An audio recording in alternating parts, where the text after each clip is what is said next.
Hello everyone, welcome to my channel. This is Priya Bhargav.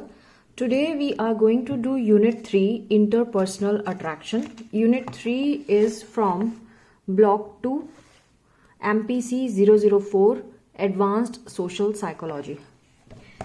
As the name suggests, interpersonal attraction यानी कैसे दो लोग एक दूसरे से कनेक्ट हो जाते हैं, कैसे लोग आपस में एक दूसरे को पसंद करने लगते हैं और किस तरह से रिलेशनशिप्स आगे बढ़ती हैं, इसके ऊपर हम बात करेंगे. Since this chapter is big, so मैं इसे 2 वीडियोस में कवर करने वाली हूँ. आज हम जो है इंटरपर्सनल अट्रैक्शन के ऊपर जो भी इससे रिलेटेड चीज़ें हैं, जो थ्योरीज हैं, वो सब हम करने वाले हैं. तो इतना सेक्शन मैं आज कवर करूँगी, आप देख सकते हैं. Now coming to the definition. Interpersonal attraction की बात करें तो जब दो लोगों के बीच में इतना अट्रैक्शन होता है जिसकी वजह से वो दोस्त बन जाते हैं या रोमांटिक रिलेशनशिप में आ जाते हैं, सो ये इंटरपर्सनल अट्रैक्शन कैटेगरी में आ जाता है.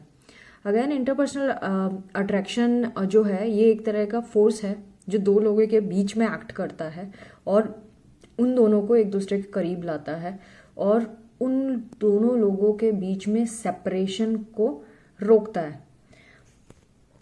आप देख रहे होंगे इंटरपर्सनल अट्रैक्शन में स्टार बना है. स्टार जहाँ पे भी, जैसे जो न्यू सब्सक्राइबर्स हैं उनके लिए बता दूं, जहाँ भी स्टार दिख रहा है यानी ये प्रीवियस एग्जाम में आ चुका है टॉपिक और आगे भी आने की फुल चांसेस है. तो जो ये ओवरऑल जो इम्पॉर्टेंट चीज़ें हैं वो मैं अंडरलाइन कर देती हूँ चैप्टर में और उसी को ही आपको एक्सप्लेन कर देती हूँ. If you want some more information regarding this then you need to go through the theory section by yourself. So now coming to ingratiation. एक इन्होंने वर्ड दिया है इनग्रेटिएशन. इनग्रेटिएशन का क्या मतलब होता है? जब आप किसी को पसंद करते हैं, आप या चाहते हैं सामने वाले से कुछ फ़ायदा उठाना, तो आप उसकी हाँ में हाँ मिलाना शुरू कर देते हैं. जब हम किसी को, चाहे आपके अंदर से आपको लग रहा हो कि ये चीज़ मेरे लिए सही नहीं है, लेकिन फिर भी आप उसकी हाँ में हाँ मिला रहे हैं, तो उसको बोलते हैं इनग्रेटिएशन. ये एक टर्म है. सो जब आप प्रिटेंड करते हैं किसी को कि आप वैसे किसी चीज़ कुछ लाइक नहीं करते, किसी चीज़ पे एग्री नहीं करते हैं, लेकिन फिर भी आप प्रिटेंड करते हैं कि yes you really like that and so that आपका कोई पर्पस है या आपका जॉब है वो रिजॉल्व हो जाए चीज़ें. तो बहुत सारे रिसर्च आई हुई हैं, उसमें इसके बारे में बहुत सारी बातें भी की गई हैं. Now coming to interpersonal attraction के ऊपर और कि क्या क्वालिटीज़ होती हैं, कौन सी ऐसी चीज़ें हैं जिसकी वजह से इंटरपर्सनल अट्रैक्शन बढ़ जाता है. सो इसी के ऊपर हम आगे करने वाले हैं. फर्स्ट है फिजिकल अट्रैक्टिवनेस, यानी बाहर से इंसान कितना अट्रैक्टिव दिखता है regarding their personality, regarding their face, regarding their overall looks. So जो ज़्यादा अट्रैक्टिव लोग होते हैं, अगेन देखिए यहाँ पे स्टार है यानी कि एग्जाम में आ सकता है, सो इसको अच्छे से करें. तो गुड लुक्स का एडवांटेज होता है, हमेशा एडवांटेज ये होता है कि लोग आपकी तरफ अट्रैक्ट होते हैं, दूसरों का ध्यान आपकी तरफ जाता है और जब आपकी तरफ ध्यान जाता है तो वो आपको और जानना चाहते हैं. दे प्रिज्यूम कि आप काइंड भी होंगे, आप आउटगोइंग भी होंगे, आपके अंदर बहुत सारी और अच्छी क्वालिटीज़ होंगी जो वो प्रिज्यूम कर लेते हैं. मतलब हो या ना हो, लेकिन वो समझ के बैठ जाते हैं कि क्योंकि ये इंसान बाहर से सुंदर दिखता है, अच्छा दिखता है, अट्रैक्टिव है, इसका मतलब ये है कि वो अंदर से भी अच्छा होगा. सो ये एजम्पशन बन जाती है और ये अनअट्रैक्टिव पर्सन के लिए जस्ट ऑपोजिट हम सोचते हैं. जो बाहर से अट्रैक्टिव नहीं है उसको हम अंदर से भी बुरा ही समझते हैं, हम उसको अंदर से अच्छा बहुत कम समझते हैं unless we know that person personally. तो फिजिकल अट्रैक्टिवनेस जो है ये अनरिलेटेड होती है इंटरनल क्वालिटीज से. बेसिकली जो स्टडीज़ कह रही है, स्टडीज़ क्या कहती है, हमारी जो रिसर्च हुई है वो क्या कहती हैं, फिजिकल अट्रैक्टिवनेस का मतलब ये नहीं होता कि वो इंसान की पर्सनालिटी भी अच्छी होगी और उसमें अच्छी अच्छी क्वालिटीज़ होंगी या फिर वो बहुत इंटेलिजेंट होगा. ऐसा कुछ भी नहीं होता एक्चुअली. तो लेकिन हमारी सोसाइटी में ब्यूटी को बहुत ज़्यादा इम्पोर्टेंस दी गई है और इसीलिए हम उसमें सारी चीज़ें ढूंढने की कोशिश करते हैं और ये प्रिज्यूम भी कर लेते हैं कि वो अच्छा होगा इंसान. तो it becomes very difficult to accept. अगर कोई गुड लुकिंग इंसान कुछ गलत काम कर देता है तो हमें बहुत टाइम लगता है ये एक्सेप्ट करने के लिए कि जैसे कि मैं एक एग्जांपल दूँ, शाइनी आहूजा का जो हुआ था कि ही रेप्ड हिज मेड, तो उस चीज़ को एक्सेप्ट करने में कई लोगों को बहुत टाइम लगा, because he was good looking, he has got the personality and he was acting as a actor. So जब उसके ऐसे ब्लेम्स जब आते हैं बड़े बड़े, तो हम जल्दी से एक्सेप्ट नहीं कर पाते इन चीज़ों को, क्योंकि वो उनको गुड लुकिंग लोगों को, हम उन फिजिकली अट्रैक्टिव लोगों को हम अच्छी क्वालिटीज से ऑटोमेटिकली रिलेट कर देते हैं। नाउ रिसर्च क्या हुई है फिजिकल अट्रैक्टिवनेस स्टीरियोटाइप में, जैसे मैंने बताया कि अभी जो मैंने बताया वही इन्होंने ये लिखा है। ब्यूटीफुल और हैंडसम कैरेक्टर्स जो होते हैं वो सिग्निफिकेंटली उनको हम ये समझते हैं कि वर्चुअस भी होंगे, अच्छे काम करने वाले होंगे, रोमांटिकली एक्टिव होंगे, सक्सेसफुल भी होंगे। ऐसे ही और भी हम क्या क्या सोचते हैं कि सोशेबल भी होंगे, सक्सेसफुल होंगे, हैप्पी होंगे, dominant, sexually warm, mentally healthy, intelligent, socially skilled. ये सारी चीज़ें हम अट्रैक्टिव बंदे में समझते हैं और अनअट्रैक्टिव में एब्सेंट समझते हैं इसमें, या अनअट्रैक्टिव बंदे से कम समझते हैं। अनअट्रैक्टिव बंदे के अंदर ये चीज़ें कम होंगी ऐसा सोचते हैं। Attractiveness and job related outcomes की बात करें तो फिजिकल अट्रैक्टिवनेस जो होती है इसका मॉडरेट इम्पैक्ट होता है जब बहुत सारे जॉब रिलेटेड आउटकम्स के बारे में हम बात करें, जैसे कि हायरिंग, किसी को हायर किया आपने, या सैलरी से रिलेटेड या प्रमोशन से रिलेटेड, ये डिसीजन में ये मॉडरेट इम्पैक्ट डालता है फिजिकल अट्रैक्टिवनेस। लेकिन जब ये प्रमोशन की बात आती है कुछ लंबे टाइम के बाद, तो इसका असर ज़रूर होता है। सो इसमें इन्होंने बताया है कि स्टार्टिंग सैलरीज जो होती हैं गुड लुकिंग मैन की, वो ज़्यादा डिफरेंस नहीं डालती है एक एवरेज लुकिंग इंसान से। विमेन की बात करें, फेशियल अट्रैक्टिवनेस ये भी इन्फ्लुएंस नहीं करता है स्टार्टिंग सैलरी को, लेकिन आगे बाद में जो सैलरीज मिलेंगी यानी प्रमोशंस, उसमें ज़रूर एक अट्रैक्टिव फेस काम कर जाता है। ये स्टडीज़ कहती है, जो भी रिसर्चेज हुई हैं वो कहती है। तो फिजिकल अपीयरेंस जो है वो इन्फ्लुएंस करती है जॉब में success. That means everybody should work upon their physical appearances, their attractiveness as much as possible। मतलब आप जितने अच्छे दिख सकते हैं, जितना अपनी पर्सनालिटी पे काम कर सकते हैं, you should work because it will help you in your success। सो कोई सिग्निफिकेंट रिलेशनशिप वैसे देखने के लिए नहीं मिलता है जब हम फिजिकल अट्रैक्टिवनेस को इंटेलिजेंस से जोड़ के देखते हैं, या डोमिनेंस से जोड़ के देखते हैं, या सेल्फ एस्टीम या मेंटल हेल्थ से रिलेटेड देखते हैं। हम ये मान के चलते हैं तो कि यानी ये स्टडीज़ ये ऐसा कहती हैं कि जो फिजिकली अट्रैक्टिव होते हैं उनका कोई रिलेशन नहीं है self esteem, mental health, intelligence, इन सब से, मतलब वो दोनों रिलेटेड नहीं है। लेकिन हम एज्यूम करके चलते हैं कि जो फिजिकली अट्रैक्टिव है वो मेंटली भी हेल्दी होगा, उसका सेल्फ एस्टीम भी बहुत हाई होगा, बट मे बी ना हो। नाउ कमिंग टू प्रॉक्सिमिटी, प्रोपिंक्विटी भी कहते हैं इसको। सो आप दोनों टर्म्स याद रखें, क्योंकि अगर प्रोपेनक्यूटी आ गया तो आप कैसे इसका आंसर आते हुए भी नहीं लिख पाएंगे। सो इट्स बेटर प्रोपिंक्विटी को 3-4 बार यूज़ कर लेंगे तो आ जाएगा। सो कोई भी नया टर्म जब आप लर्न करते हैं तो उसको अपने जनरल यूज़ में आप अगर 5-10 बार भी रिपीट कर देते हैं, सो 100% आपको वर्ड याद हो जाता है। So now coming to next topic, ये प्रॉक्सिमिटी की बात करें तो जितना हम किसी इंसान के करीब रहते हैं, हम जितना जिस इंसान से ज़्यादा इंटरेक्ट करते हैं, वो इंसान उस इंसान की को लाइक करने की प्रोबेबिलिटी उतनी बढ़ जाती है।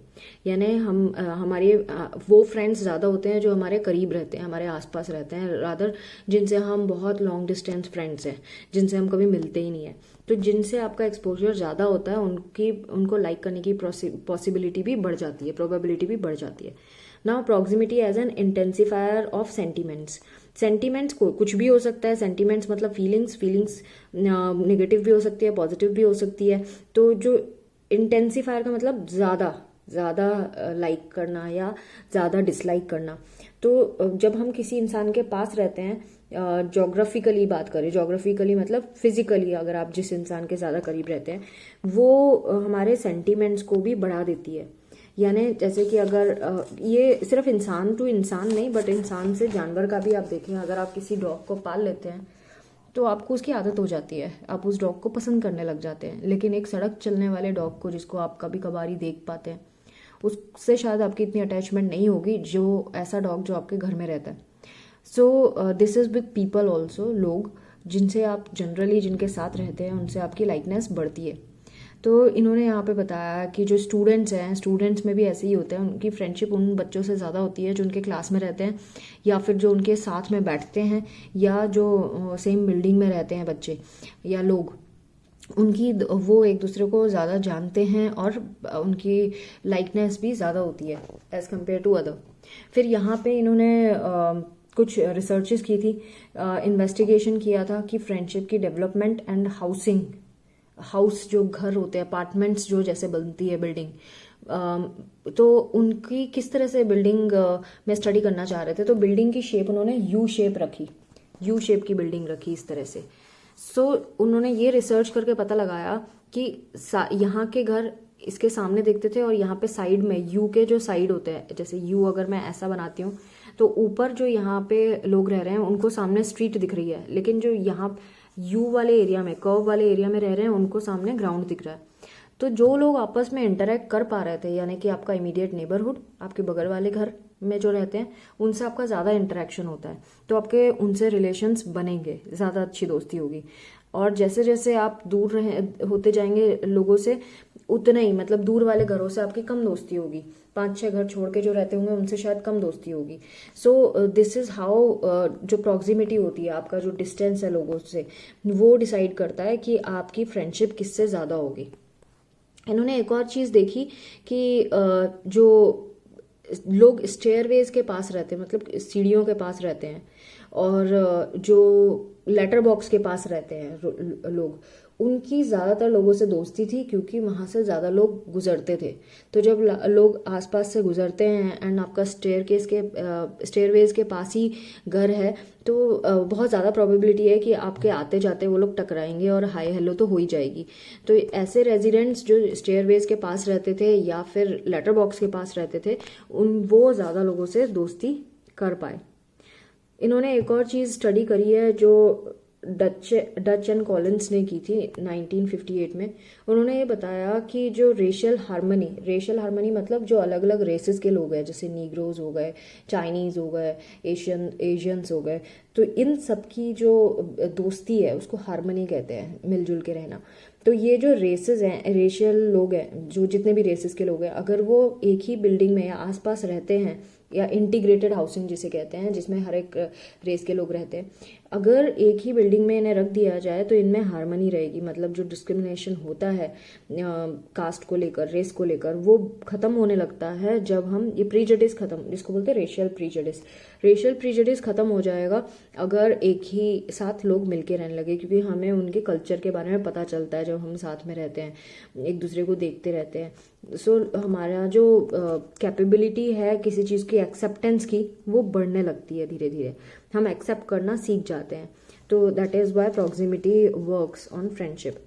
Increase probability of acquiring information.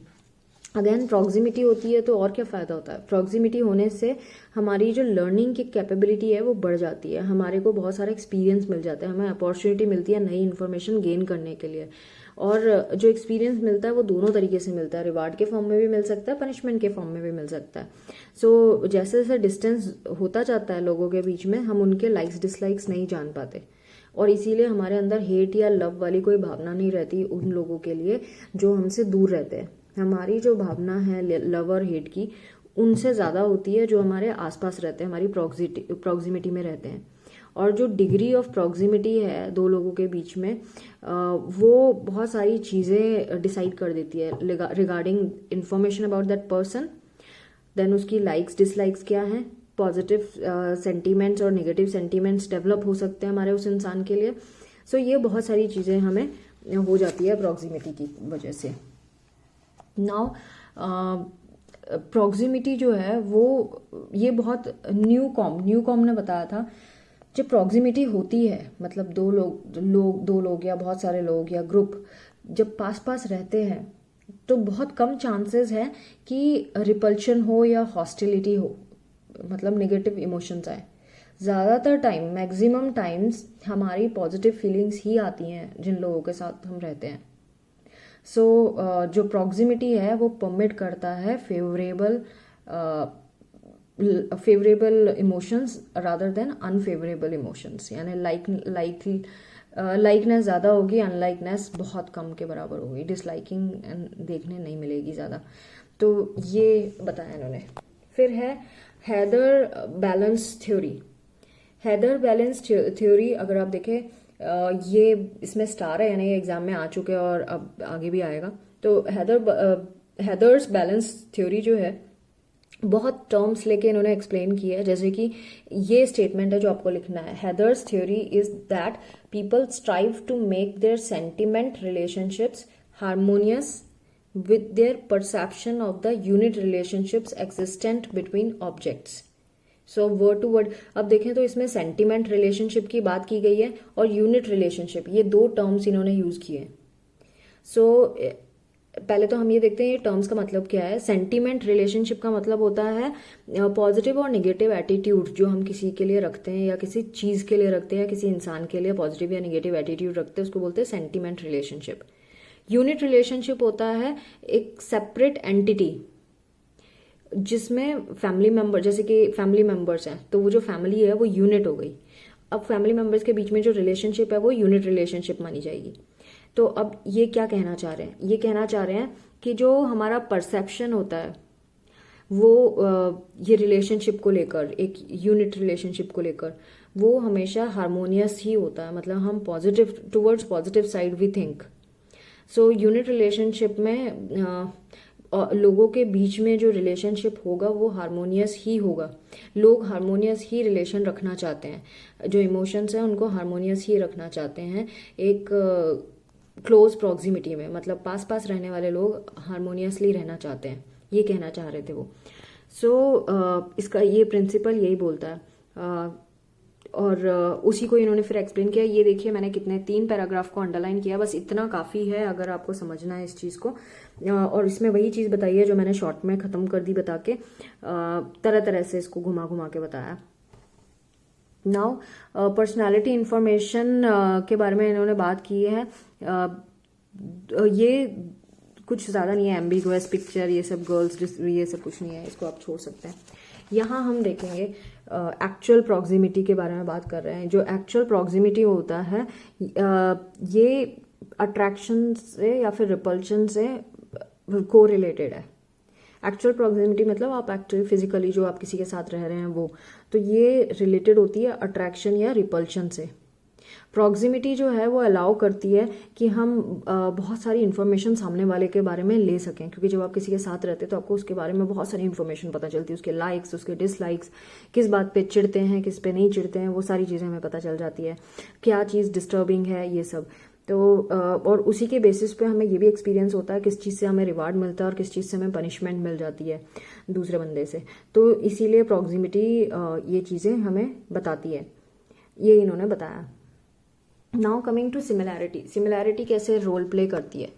Similarity इन्होंने एक थॉट दिया है यहाँ पे, birds of a feather flock together. मतलब जो पक्षी एक जैसे परों के होते हैं वो एक साथ ही उड़ते हैं। इसका मतलब ये है कि जो लोग एक जैसे होते हैं वो साथ रहना पसंद करते हैं।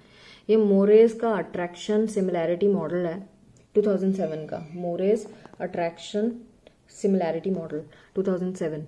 इन्होंने ये बोला था कि जो लोग हैं जो एक्चुअली सिमिलर हैं वो उनमें इनिशियल अट्रैक्शन होता है। यानी कि अगर आप सिमिलर होंगे तो सबसे पहला आपका सामने आपके जैसा कोई इंसान अगर आपको दिखता है तो आपका उससे अट्रैक्शन सबसे पहले होगा। इनिशियल अट्रैक्शन इसी बात को लेकर होता है कि वो आपसे कितना मिलता जुलता है इंसान। सो इसी वजह से जब ये होता है तो हम आप दोबारा मिलना चाहते हैं और ये रिलेशनशिप आगे बढ़ती जाती है। सो अब ये रिलेशनशिप किस तरह की होगी वो आपको डिसाइड करना है, फ्रेंडशिप रहेगी या रोमांटिक रिलेशनशिप रहेगी। न्यूकॉम ने बताया था कि जो लोग अपने सिमिलैरिटी को परसीव कर लेते हैं और वो परसीव सिमिलैरिटी चेंज हो जाती है, करनी पड़ जाती है कभी कभी, सो दैट वो रिलेशनशिप को बैलेंस कर सके। मतलब कि आपको आप किसी से मिले, सबसे पहले आप मिलने सिमिलैरिटी देखी और आपने उस इंसान से दोस्ती कर ली और अब वो आप आगे रिलेशनशिप को ले जाना चाहते हैं। बट प्रॉब्लम इज दोनों एक साथ हैं, एक जैसे हैं, तो थोड़ा लड़ाई झगड़े भी बढ़ सकते हैं, डिस्टर्बेंस आ सकती है। तो दोनों जो लोग हैं उनमें से एक को थोड़ा अलग हटके सोचना होगा। तो जब आप रिलेशनशिप को बैलेंस करते हैं तो हमें जो सिमिलैरिटीज़ हैं उसको थोड़ा वेरी करना पड़ेगा। तो परसीव्ड जो सिमिलैरिटी है ये बहुत ज़्यादा होती है एक्चुअल सिमिलैरिटी से इंटरपर्सनल अट्रैक्शन में। यानी कि जो लोग एक दूसरे से कम मिलते हैं मतलब सिमिलैरिटीज़ में डिसिमिलर होते हैं, शुरू में तो उनमें अट्रैक्शन नहीं होगा, लेकिन लॉन्ग रन में ये बहुत अच्छे रिलेशनशिप चलता है उनका। They are complementary to each other. जो सिमिलर होते हैं वो शुरू में तो बहुत इनिशियल रिलेशनशिप बहुत अच्छी होगी, लेकिन आगे जाके हो सकता है they would not be happy with each other. तो सिमिलैरिटी इन डिफरेंट आस्पेक्ट इन्होंने बताया। सिमिलैरिटी किस किस में देखी जा सकती है? दो लोग अगर सिमिलर हैं, एक दूसरे से अट्रैक्टेड है, तो वो किस बेसिस पे है? डेमोग्राफिक मतलब physical appearance, attitudes, interpersonal style, social and cultural background, personality, interest, activities preferred and communication and social skills. इनमें सिमिलैरिटीज हम देख सकते हैं। तो अब जब सिमिलैरिटी है तो कैसे कैसे है उसके बारे में इन्होंने इन चीज़ों को एक के बाद एक डिस्क्राइब किया और समझाया है। First we will go to physical appearance. जो लोग एक जैसे दिखते हैं फिजिकली अट्रैक्टिव, एक फिजिकली अट्रैक्टिव दूसरे फिजिकली अट्रैक्टिव इंसान से ज़्यादा क्लोज आएगा, ज़्यादा रिलेशंस बनाएगा एज कम्पेयर टू एक फिजिकली अट्रैक्टिव एंड दूसरा अनअट्रैक्टिव। सो ये चीज़ दो लोगों को नज़दीक लाती है। नाउ एटीट्यूड्स की बात करें तो लॉ ऑफ अट्रैक्शन जो बायर ने दिया था, अट्रैक्शन जो होता है उन लोगों के बीच में होता है जो एक दूसरे के एटीट्यूड्स सिमिलर हों। सिमिलर एटीट्यूड वाले एक साथ रहना पसंद करते हैं। सो जैसे कि एग्रीएबल एक एटीट्यूड है, तो दो लोग अगर एग्रीएबल हैं तो वो आपस में साथ रहेंगे और एक दूसरे को कॉम्प्लीमेंट करेंगे। कॉग्निटिव कंसिस्टेंसी थ्योरीज भी आई हैं जो इसके ऊपर इशारा करती हैं। सो जो सिमिलैरिटी एक्टिवेट करती है, जो एटीट्यूड, इन्होंने एक चीज़ बताया था कि एटीट्यूड सिमिलैरिटी एक्टिवेट करती है परसीव्ड अट्रैक्टिवनेस एंड फेवरेबिलिटी इंफॉर्मेशन एक दूसरे के बारे में, और जो डिसिमिलैरिटी होती है वो रिड्यूस कर देगी इसका इम्पैक्ट। तो इसीलिए एटीट्यूड अगर सिमिलर होता है तो अट्रैक्टिवनेस तो बढ़ती है, साथ में एक दूसरे की एबिलिटी फेवर एबिलिटी जो होती है वो भी एक दूसरे के लिए पता चल जाती हैं एंड बढ़ती है।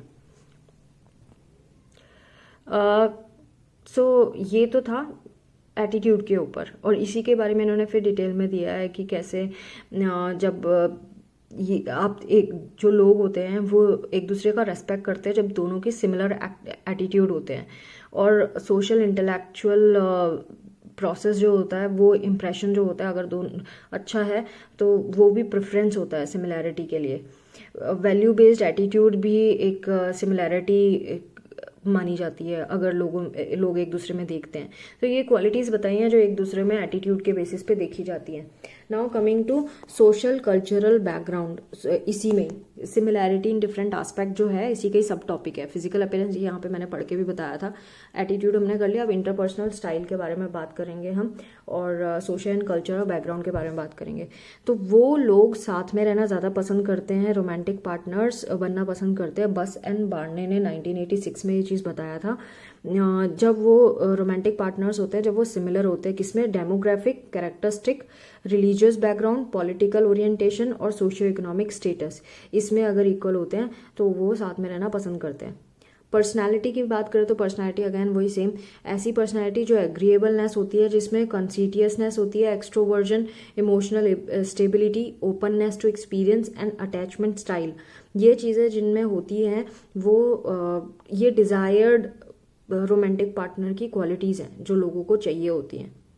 तो जो अगर आपको रोमांटिक पार्टनर चाहिए तो आपको ये चीज़ें उनमें देखनी पड़ेंगी। एग्रीएबलनेस कितनी है, कंसिटियसनेस कितनी है, एक्सट्रोवर्जन कितना है, इमोशनल स्टेबिलिटी कितनी है, ओपननेस टू एक्सपीरियंस कितना है, अटैचमेंट स्टाइल कैसी है, ये बताया। इंटरेस्ट एंड एक्टिविटीज़ की बात करें तो अगेन सेल्फ मॉनिटरिंग पीपल, जो जिनमें हाई सेल्फ मॉनिटरिंग होती है, ऐसे लोग ये इन्फ्लुएंस हो जाते हैं एक्टिविटी प्रेफरेंस से। और एटीट्यूड सिमिलैरिटी में इनिशियल अट्रैक्शन बहुत मैटर करता है। लो सेल्फ मॉनिटरिंग पीपल जो होते हैं वो इन्फ्लुएंस होते हैं इनिशियल अट्रैक्शन में, जैसे वैल्यू बेस्ड एटीट्यूड होता है उस पे। देन एक्टिविटी प्रेफरेंस सिमिलैरिटी, तो देखिए 2 कैटेगरी के लोगों की बात की है लेडन ने 1988 में बताया था कि जो जिनका हाई सेल्फ मॉनिटरिंग पीपल होता है, सेल्फ मॉनिटरिंग मतलब वो ये देखते हैं कि मेरी वजह से किसी को बुरा तो नहीं लग रहा, मैंने कुछ ऐसा तो नहीं बोल दिया कि सामने वाले को बुरा लग जाएगा। वो होता है सेल्फ मॉनिटरिंग, कि आप हमेशा अपने आप पे वॉच रखते हैं, अपने अपीयरेंस पे, अपनी भाषा पे, सब कुछ। तो ऐसे जो लोग होते हैं ये इन्फ्लुएंस हो जाते हैं एक्टिविटी प्रेफरेंस से। और जो लोग लो सेल्फ मॉनिटरिंग होते हैं, मतलब कैसे भी कोई भी कपड़े पहन के निकल लिए, कोई अपने लुक्स के ऊपर ध्यान नहीं दिया, ये इन्फ्लुएंस होते हैं उनका इनिशियल अट्रैक्शन पे। और वो इनिशियल अट्रैक्शन किस बेसिस पे होता है? वैल्यू बेस्ड एटीट्यूड के बेसिस पे होता है, ये इन्होंने बताया था। नाउ सोशल स्किल्स की बात करें तो सोशल स्किल्स जो हैं ये पोस्ट कन्वर्सेशन मेजर्स हैं ऑफ सोशल अट्रैक्शन। यानी कि जब आपकी बातचीत चल गई किसी से, उसके बाद आप ये देखते हैं कि उसके लोगों के बीच में कैसे उठता बैठता है इंसान, किस तरह से वो परसीव करता है, उसका परसुएसिवनेस कितना है लोगों से, उसके ओपिनियन कैसे हैं, और ये इन्होंने यहाँ पे बताया है।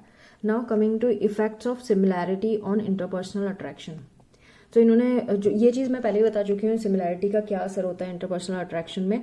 जो सिमिलैरिटी होता है इसका स्टार्टिंग में, रिलेशनशिप के स्टार्टिंग में, मतलब इनिशियल अट्रैक्शन के में सिमिलैरिटी बहुत बड़ा रोल प्ले करती है। आप उन्हीं से ज़्यादा अट्रैक्ट होते हैं जो आपके जैसे होते हैं। लेकिन हाई एटीट्यूड अगर होता है, सिमिलैरिटी होती है, तो वो सिग्निफिकेंट इंक्रीज कर देता है इनिशियल अट्रैक्शन को। और हाई एटीट्यूड डिसिमिलैरिटी अगर होती है तो ये डिक्रीज कर देता है इनिशियल अट्रैक्शन को। तो सिमिलैरिटी जो है ये प्रमोट करती है रिलेशनशिप कमिटमेंट को।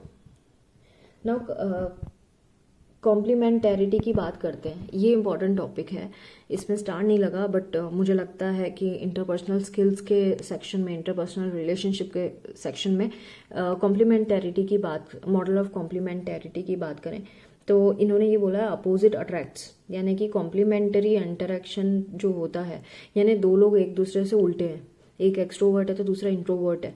जब ऐसे कपल्स होते हैं तो उनकी जो आगे की रिलेशनशिप है वो बहुत लविंग एंड हारमोनियस रिलेशनशिप होती है।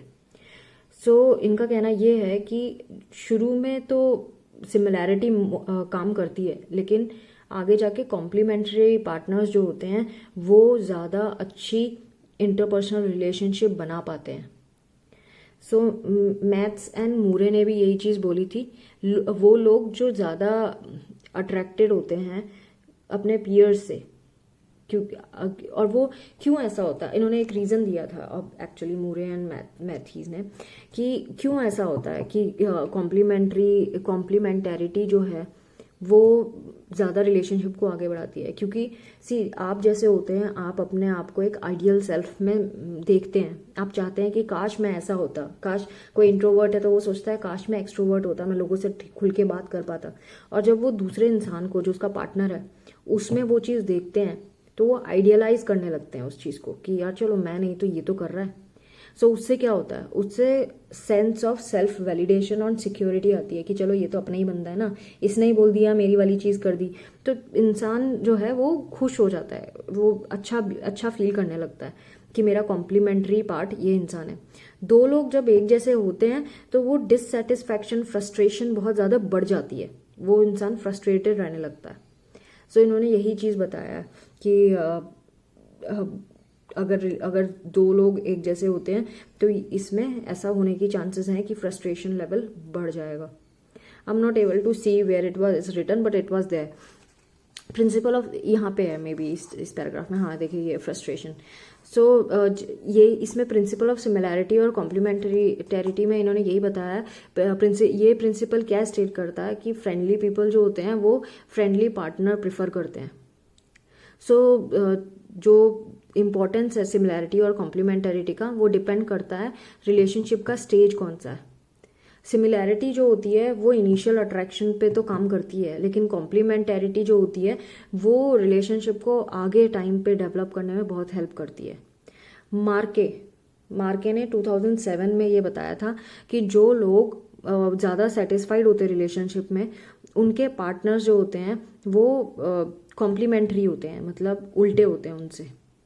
सो दो डोमिनेंट पीपल अगर साथ में रहते हैं तो उनमें लड़ाई झगड़े बहुत होते हैं, ये चीज़ आप देखेंगे, कॉन्फ्लिक्ट्स बहुत होंगे। और दो सबमिसिव लोग होंगे तो उनमें फ्रस्ट्रेशन बहुत होगा। सो ये चीज़ें देखने के लिए मिलेंगी। तो अगर परसेप्शन और एक्चुअल बिहेवियर जो है वो कंग्रुएंट होगा एक दूसरे से, तो ये चीज़ें देखने के लिए मिल सकती हैं। सो अगर एक पार्टनर सीधा है और दूसरा थोड़ा सा टेढ़ा है तो वो रिलेशनशिप ज़्यादा लंबे टाइम तक चली जाएंगी, आगे बढ़ जाएंगी। ये डायर ने कहा था 1997 में। तो friends, it was about interpersonal relationship, जिसका मैंने इस चैप्टर का आधा टॉपिक मैंने आज कवर किया है। बाकी का आधा नेक्स्ट वीडियो में मैं कवर करने जा रही हूँ। I hope my videos are useful to you and do not forget to comment, subscribe and like my video. Do share my videos with rest of the students so that rest of the students get help through it. Thanks for watching. Take care. Bye bye.